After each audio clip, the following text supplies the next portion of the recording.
freedom is never more than one generation away from extinction. We didn't pass it on to our children in the bloodstream. The only way they can inherit the freedom we have known is if we fight for it, protect it, defend it, and then hand it to them with the well-taught lessons of how they in their lifetime must do the same. And if you and I don't do this, then you and I may well spend our sunset years telling our children and our children's children what it once was like in America when men were free.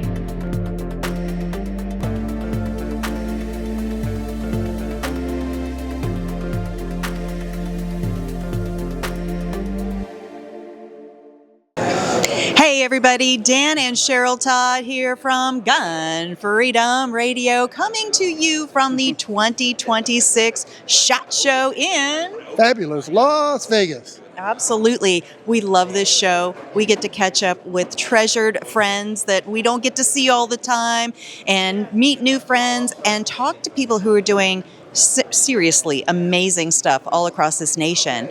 And Miss Donna Anthony is sitting down with us. I think this is your first time on the show? Yeah, it is. That's just rude of me. No, it's okay. We've known each other 10 years.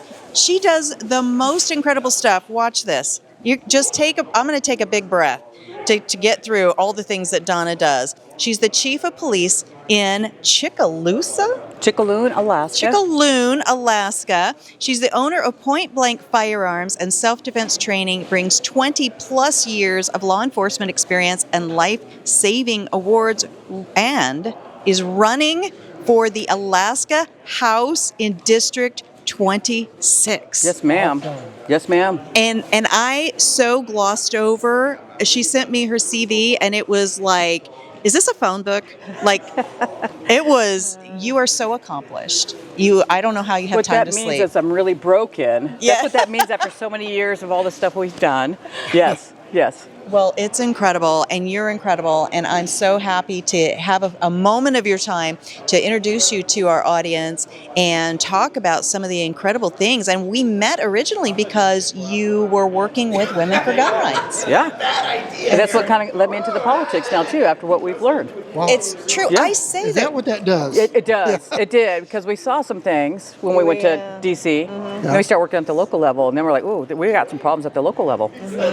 Absolutely. And I say that Women for Gun Rights is an incubator, a leadership incubator. Yeah. And you're proof of that, even though, I mean, you were a rocket ship all on your own. But you're right. When we sit down with these legislators and we realize some of the wrong-headedness about how they think about things. It shocked me. It blew me away. Because, being law enforcement, we're boots on the ground. We're working with all levels of people. So we know what's happening on the street. But when we get to D.C. or to my own capital, I'm blown away by the people that are actually elected and in these positions who really don't understand what people are going through.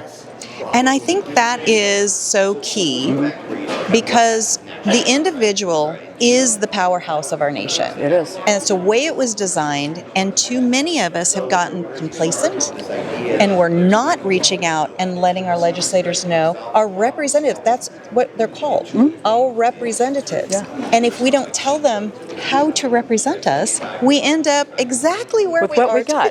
And then if you look at the voting, I mean, you might have maybe 8% showing up to maybe 30% showing up to vote. I'm sure it's like that in Arizona. Yes. Oh, it's terrible. In Alaska, we're a Republican state, but they're not showing up to vote. Look at what we have now. We got people trying to take our gun rights away.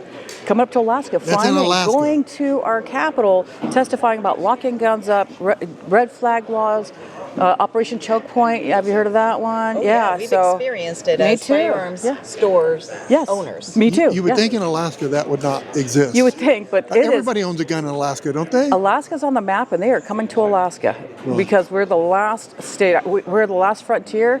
We're freedom. We're about guns, and now they're coming into our state trying to tell us how to live our lives. It's very refreshing to see a chief of police tell us that freedom is important.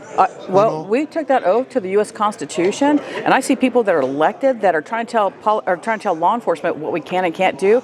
We have a Bible. It's called the U.S. Constitution.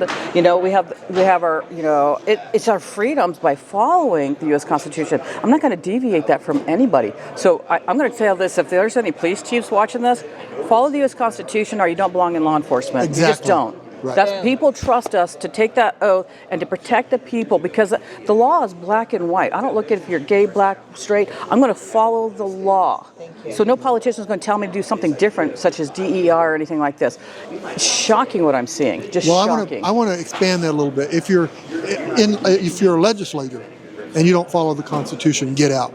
Yeah.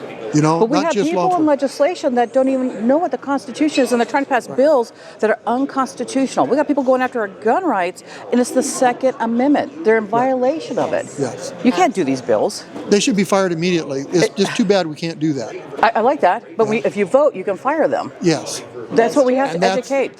People have the power. When you hear of states like Alaska losing some of their rights, it should make people wake up. It's scary. Yeah. Yeah, we're a small state. Well, small in population. Big state, small population. We have like 750,000 people. Yes, but your population is mostly firearms owners. It is. And so if to lose it to that is telling us that we got to get off the couch. Yeah. Well, when Colorado went as wonky as it's gone recently, that was one of those, you could hear the tires on the pavement screeching in my brain, like, Colorado? Right? Yeah. You know? But even in Arizona, where we're from, and we're so proud of, our constitutional carry in that, somehow we ended up with a governor who, it shouldn't matter that she's Democrat. It shouldn't doesn't matter. The laws are there. She is, and she's the veto queen. But, right? Why does it matter? It has become, the Second Amendment has become this political football. So that takes us to you running for state legislator in District 26. What was that key moment? Was it one of those 3 o'clock in the morning things where you're like, you know what, that's it, I'm doing it? Was there a news story? Yep. Was there? Yep, it was. That's a good, no one's asked me that, but when I hate to say this, I'm just going to be black and white with you guys. When I saw Mondani in New York win the election, and he's, communist, socialist, and we're working on this, the Islamic Muslim movement, this is a threat to our U.S. Constitution. This is scary. So I am putting my name in the hat because I want to protect my state, and hopefully other states will do the same. So can you be a legislator and chief of police? No, I will retire. So and I'll be happy to retire. It's been many years. Is there somebody in position to make sure we have the same type of enforcement? Yeah, I have my lieutenant. I have a great team. My team is phenomenal. My lieutenant will take my spot. I've already been grooming them. So awesome. Yeah, that is fantastic. Yeah. These guys will. They're my team. I've got a great team, and they will do. We're more community policing. We're very involved with the community, and I believe in community policing. I think that's where law enforcement has gone wrong. They don't go out there anymore. They don't do the community stuff. They're in their patrol cars doing reports. But if we're not involved with that community, the community's not going to trust us. Right. So we are very community police orientated. Awesome. Yeah. Yeah, and it is always scary for the public to see a changing of the guard because you're just never sure. But it sounds like you're very succession planning minded. And that is so important. Like in Arizona, we have one of our favorite sheriffs is Sheriff Mark Lamb. I don't know if you've ever had a chance to meet him. Nope, I haven't met him, but I watch him. Yeah. Yes. Yep. And he is such a constitutionalist. Love it. And he is now running for House in U.S. House in Arizona. And when he gave up his position as sheriff, I mean, I'm not even in his county, and I felt nervous. It's because like nobody is him. Right? Yeah. You trust him, right? So now, who's going to come in next, and who's going to do the same thing where you can trust that department? You're hoping it doesn't change. Yes, exactly. So you are, with your point blank firearms. Talk to us about that. What is that, doing in the community? Because that became a hobby. So do you remember the well-armed woman? Yes. Okay, so and I went to Arizona. So I retired in law enforcement in 2012, got injured line of duty during a drug raid, broke my back, and so I had to heal, right? And then I had to retire medically from at that point. And so I had a bunch of women saying, hey, now that you're retired, will you teach me to shoot? I don't want my husband to teach me, right? These are trooper wives, right? Yes. So I started doing that, and next thing you know, I'm like, well, I'm doing this a lot. I should probably go get certified somewhere. So I looked up women, NRA, firearms instructors. There was nothing back in 2012 except for the well-armed woman. And I had called down, I talked to Carrie Lightfoot, and I said, hey, do you have room? It's like only a week before the training. She said, absolutely. Well, when I got there, I found out there wasn't a room, but she heard I was coming from Alaska. So she put me in, and here's the funny part. I was in the drug unit and undercover for 6 years, piercings, colored hair, and I worked money laundering and terrorism. So when I got injured, and I've always been around men. I was the only female with my department, the only female with the drug unit.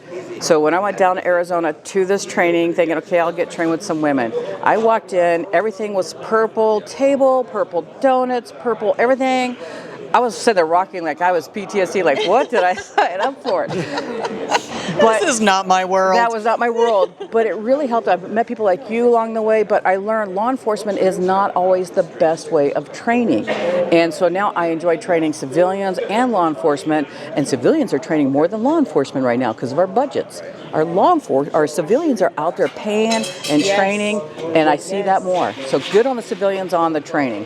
Right. Yeah. Well, and I'll take that to, my world is Arizona for the most part.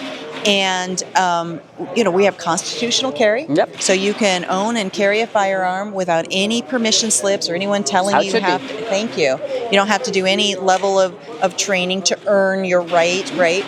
And there's people that are always wanting to pass these laws that enforce training. And I'm like, right now, without that pressure, without those laws, the trainers' classes are sold out constantly. We are seeking it because we want to be responsibly armed citizens. We don't need the government forcing that on us. Well, and that's not the right to force it on you in the first place, right? It's you to take the responsibility to know what the laws are, get the training.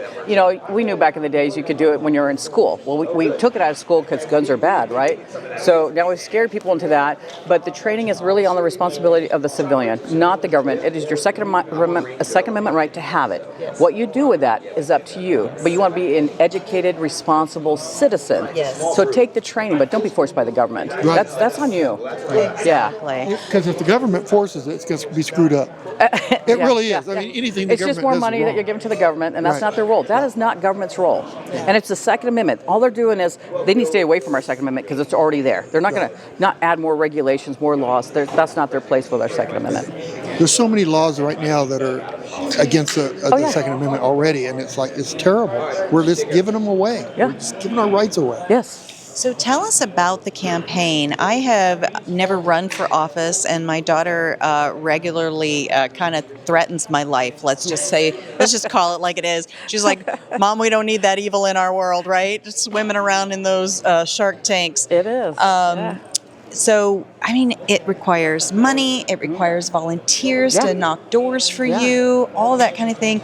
Where are you on that level of I got this, but I need this? Yeah. Well, so I'm running. The district is about 18,000 people. Thank goodness mine's in a small area. Some could be, if you know Alaska, you're looking at the valley all the way to Valdez. It's like 5-hour drive to get places, right? Wow. I'm lucky where I'm at. It's all maybe within an hour, so we can door knock.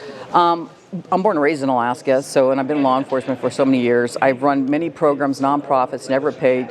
I'm part of the Alaska Police and Fire Chaplain Association. I'm the founder of the Santa Cop and Heroes program, where we go spend Christmas with seniors that are alone on Christmas. So I've done these projects. So I didn't need to be in politics. I made a difference not being in politics. But now I have to get into politics because they're messing things up so bad in Juneau that it's time to actually go, because they're not following the laws. They're creating bills that make no sense. Our budget's so bad. So financially for me, I won't need as much money to run because my name's already out there, but I'm going to do coffee chats with the community. I want to hear what they think are the issues, right? Yeah. Well, we got to pay for the signs, pay for the buttons. So I just kicked off the campaign, and we're just ordering everything. But our primary's in August, and then the voting is in November. So I just kicked it off. Wow. Yeah, and I've got people I've known in the firearms industry for years who want to come help volunteer, knock on doors. So it's a good community. We want to do school choice. I mean, it's really, government needs to just stay out and just do what the government's for. Public safety, we're failing on that. Education, we're failing on that. Infrastructure, we're failing on that. But that's our main responsibility. Mm-hmm. So let's go back and fix our budget and work on what we're supposed to be doing. Yes, so absolutely. Well, we need more people like yourself who are stepping up, and I always hope that these kind of conversations are inspiring people out there to say, you know what, even though their daughters might be threatening them with really bad paper cuts, like my daughter threatens me if I ever run for office, that they will go ahead and step into that level of responsibility, and then once they do, to hold the line, right? To really use the Constitution as their Bible, as their guiding principle. Absolutely. It's not that difficult. If you follow that, you know you're doing the right thing. Thank you. Right. Exactly. So Donna, have you had, is there talk about that 3-letter word, red flag laws in Alaska? Yeah, so ever since I was with DC Project, it blows my mind. We got Moms Demand Action. They fly into Juneau and they set up presentations, and then we've stopped that. They came back and they tried to do locking your guns up in your house. I'm like, well, hold on, bad guy. Let me go and lock my gun while you're breaking in my house. Makes we no stopped sense. that. We have a good bill out right now. It's basically stopping Operation Choke Point. I was a victim, sounds like you were too, and that's where a credit card company held my money and didn't want to give me my money. And they thought I was doing firearms training up on the oil field, which I was, but it was the shooting simulator, not real guns. But that's not their business. None of their business. And I was with them for 2 years, but this is when Obama came into office, and they helped. It was almost $10,000 to $20,000, and I have to pay staff. So I had to call my senator, Dan Sullivan, who they contacted the credit card company, and after they talked to them, they didn't call me back. They called my client, who called somebody's client, and that my client's like, no, we didn't use guns. It's a simulator. It's like training egg guns. They released my money immediately, and I changed my credit card company. But if it wasn't for Dan Sullivan's office helping me, I don't know if I would have got my money. Well, what's the difference whether you're using real firearms or not? Good question. But you know, that was back in 2015, and I'm kind of like a new business owner, and I was scared because I'm thinking, wow, I just put some of my retirement money into this, and they're holding my money as I'm building my company. We are the most regulated industry in the whole thing. Yeah. And for them to think that they can just decide that we don't want guns, and no, it's terrible. A credit card company has no business calling my client to ask what I'm teaching. You're doing everything legal. As long as it's legal and you got a license for it, then what the heck? But I used them for 2 years. It was just something new. And that's something I think your people need to know, that it's not just our firearms. They're looking at choking us in these banks in many different ways. It's not just firearms. So be careful. So we have to educate the public. Yes. With that and the red flag law, because if people really understood what the red flag law meant, they would be against it. Well, it sounds good. It doesn't sound good. No, it sounds good the way they're saying it. Right. They make it sound good. Right. Exactly. But you're lacking the due process, because let's say if somebody's calling, your neighbor's calling about you, and they see you out there playing with your guns, and with red flag laws, they can just say, "Oh, I'm scared of you. He's a bad guy," and they come take your guns, and then you got to wait for court. That's not how it works. In law enforcement right now, which works, if somebody calls on you, I'm going to interview the female, whoever called to complain. I'm going to come interview you and hear your side of the story, and then that's called the due process. And if I need to file a report, I'll send it to the DAs and they'll review it. But there's a process, and I'm not just going to take somebody's word that you're a crazy guy with guns just because you have guns. You're a bad guy. That's not how it works in America. Right. I heard him yell at his dog, and he sounded scary, right? But if we do red flag laws, people are going to use this against us. Yes. Yeah. Even if I was a bad guy and you came and took all my guns, you would never get them all. And the thing is, it's the person. Yeah. It's Why not just the gun. Because if you take my guns away and I'm a bad guy, I'm going to use my car. I'm going to use the knives. Absolutely. But there's so many different weapons we could use. We have to find a way to get that to the public so they really understand. Yeah. Because they think, we're taking the bad weapons away so he can't cause harm. He's mental. The mental health in law enforcement is our biggest issue. So, mental health, we have to look at that, because they're using, like you said, they can use a car. We've got terrorism, right? They're going to try to hurt us in any way that they can, with a knife, with a machete, with a car. It's there. So we have to learn about terrorism. We have to learn about mental health. And what are we going to do about it? I hear all the talk, we're going to do something about mental health. Right. In Alaska, they're taking all this marijuana tax money, and it's supposed to help mental health. I've not seen a new program or facility come up yet. Well, and the industry ourselves are trying to be the answer to that. We've got Walk the Talk America, right? As a matter of fact, because they're a bridge between the mental health community and the firearms owning community. So there are things that we are doing without the taxpayers' dollars and all that sort of thing. But yeah, there's always some sleight of hand, it seems like, when the government's involved. You guys are the people who have the power. You have to vote. It's so important. If you don't, if you're listening to this and you like what these guys are doing, get out and vote. If you don't vote, we're in the same position. Absolutely. Because the other side is voting. Yeah, they are voting. And, you know, it's like in our area, Maricopa County controls the whole state. But everybody, and they're liberals there, all around the state, they're not. Yeah. And we're letting them beat us. So it sounds like you got people in Maricopa County, if they're doing the voting, everyone on the outside is like, well, we can't beat them, so why vote? Is that what you're getting? Or just lazy. Yeah. Just lazy. And you We do- don't need to. What is my vote going to do? Exactly. Right. They'll say my vote doesn't count, and I say if you don't vote, it definitely doesn't count. All right, we got to wrap up. Tell folks how they can follow your campaign, follow all the amazing work you do, get some training from you. And come up to Alaska. We have the shoot house. We have shooting simulator. Make a vacation. June, July, and August is the best time to come to Alaska. Get an RV and travel as well. Love it. You can find us at DonnaAnthony.com. That's my campaign page. And then even on Facebook, you can look up for Donna Anthony, for Alaskan for Donna Anthony. And you can kind of see what we're doing. And we're going to kick it off a little bit more when I get back from SHOT Show. I love it. And you're on all the social medias. Yeah. Fantastic. Hate it, but this is what you have to do. It's a lot of work doing all the updates on X. It's nice to stay low key, but unfortunately, this is my home state, and I've got to do something. I love that. And DC Project kind of pushed us towards that. Yes, fantastic. Thank you so much for all that you're doing. Thank you for taking the time to sit down with us. And folks, stick around because we've got a ton more coming to you from the 2026 SHOT Show.